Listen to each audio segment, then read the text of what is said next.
না বেগটি মাছ বেচে শেষ করলাম, এই তিনটা মাছ রয়েছে, একটা কাস্টমার এলে তো বসাই যায়।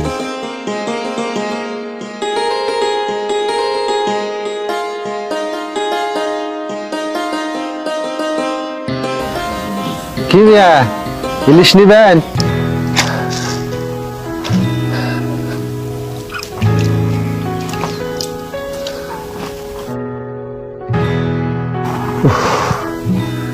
বেলা কত হয়ে গেল, আরে কপাল, আমার জন্য যে দুটো খাওয়া কেউ আনবো তাও নাই। যাই বাড়ির দিকে যাই, দুটো বাকি কাজটা সারমনি, শরীরটাও ভালো লাগতেছে না। আল্লাহ রে, ও আল্লাহ,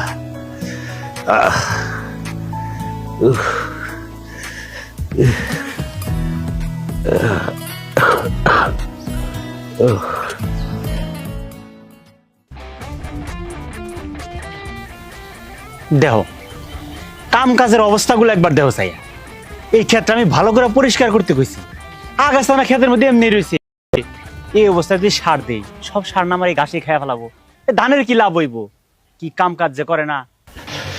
আব্বা এদিকে আও।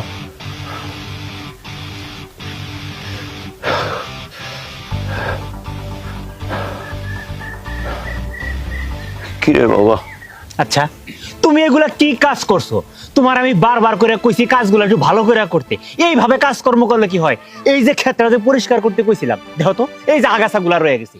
এই অবস্থায় যদি এখানে সার বিষ কোনো কিছু দেওয়া হয়, এই ধানের কি কোনো উপকারে আসবো? একটু তো আসবো না, সবগুলো আগাছার মধ্যে লাগবো। তাহলে আমার লাভটা কি হবো? আচ্ছা তুমি এমন করে কাজ কাম কেন করো কত? বাবা রে, আমি বুড়া মানুষ, আমি যতটুকু পারি এতটুকুই তো করি। কোনো কাম কাজ দিলে কোনো না কোনো বাহানা তুমি আমার দেখা ভাই। কাম কাজ ভালো করে চোখে পড়বো না, চোখে পড়বো কোনটা জানো? বাড়ির মধ্যে কোনটা ভালো মন্দ রান্না হয়েছে, কি হয়েছে না হয়েছে, সেইটা চোখে ঠিকই পড়বো। খালি তো সারাক্ষণ খাই খাই তালে থাকো, কাজে তো চোখ পড়বো না। বাবা রে, বেলা তো অনেক হয়েছে, বাড়িতে যাচ্ছি, দুটো খেয়ে আসে বাকি কামটুক সারুম। আর বলছিলাম কি বাবা, যে দুটা কামলা নিতি তাহলে ভালো হইতো। এত বড় বড় ক্ষেত, আমি একলা কেমনি সম্ভব? এই যে শুধু খাওয়ার চিন্তা, আর পুলার টাকা কিভাবে নষ্ট করা যাবো সেই ধান্দা। কেন পুলার একটু কাজ কাম করে আগায় দিয়ে 2-4টা টাকা পয়সা গান করে দেওয়া যায় না? তা করবা কেন? ওটা তো আমার সঞ্চয় হবো, সেটা তুমি সহ্য করতে পারবা না। ওই কাজগুলা একা একা করলে কি এমন ক্ষতি হয়? ওর জন্য আমারও কামলা নিতে হইব কেন? ঠিক আছে বাবা, তোর কামলা নিয়ে লাগবো না, আমি যতটুকু পারি ততটুকুই করব। এই যে একটা কথা কইছি আর অভিমান করা শেষ, মনের ভেতর বড় অভিমান জমে গেছে। কথা কইলে তো খালি রাগ করো, কিন্তু কামটা যে সঠিকভাবে করবা সেটা কোনো সময় করবা না।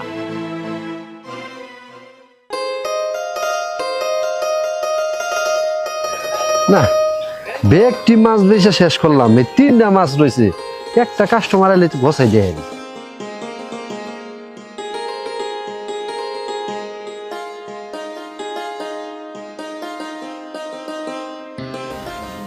কি মিয়া ইলিশ নিবেন? ভাই, মাছগুলো দেখতে তো ভালোই লাগতেছে, মাছগুলো মনে পদ্মার না? আরে পদ্মার ইলিশ, 1 নাম্বার ইলিশ, 2 নাম্বার মাছ আমি বেশি না, পারলে নিয়ে যান, দাম কম আছে। তা ভাই কয় টাকা? 3টা 1000 টাকা। ইস, 3টা ইলিশ, তাও পদ্মার ইলিশ। আরে, আমার কাছে যদি টাকা থাকতো তাহলে 3টা মাছই নিয়ে যেতাম। কতদিন হয়েছে ইলিশ মাছ খাইনি। আরে কি ব্যাপার, কি ভাবতেছেন ভাই? ভালো ইলিশ এমন দামে আর পাইবেন না, হস্তা লাগাইছি তো, পারলে নিয়ে যান। ভাই রে, আমার কাছে তো টাকা নাই। এই যে কি কইলেন, টাকা নাই? টাকা নাই তাহলে এটা দিদি করে আপনি চাইছেন কে? দেখছেন আমার কাস্টমার নষ্ট করে দিবেন। আরে এদিকে কাকা ইলিশ কত করে? বাইস্তা, এই যে 3 পিস হস্তা লাগাইছি মাত্র 1000 টাকা, পদ্মার ইলিশ বেচতে দিমু কি? কোন কি কাকা, সেদিনকে আপনারা 3টা ইলিশ বেচলেন 1500 টাকা, আজকে 1000 টাকা, এত সস্তা হয়ে গেছে গা। আচ্ছা কাকা কাম করেন, তাহলে 3টা ইলিশ আমার দিয়ে দেন। ঠিক আছে দিতেছি। মিয়া চাইতে গেলাম নাই, বেশ হয়ে গেছে গা, জান গা আল্লাহ, মাছ আর খান্না গুনাম রে। এই নে বাইস্তা। এই যে